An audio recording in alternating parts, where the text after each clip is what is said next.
From iconic comebacks, K-pop updates, and exciting collabs, hatid na ng mga showbiz balitang tsak na magpapakilig at gigising sa inyo. Una rito,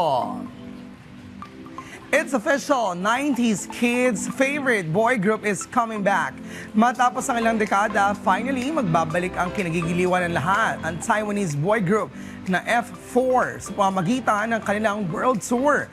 Ang tour na pinamagatang F4 Ever First World Tour ay pagbibidahan ni Jerry Yan, Vic Jo at Venice Wu. Sa isang surprise video teaser na nilabas online kamakailan, kinumpirma ng kanilang music label ang mga tour stop at yes, kasama sa lineup ang Manila. Pero abangan pa ang official date ng announcement. Sa kapila ng excitement ng fans, kinumpirma naman ni Kenshu na hindi siya makaka-join sa tour at makasama rin bilang special guest naman si Ashin, ang lead vocalist ng sikat at Taiwanese rock band na Mayday.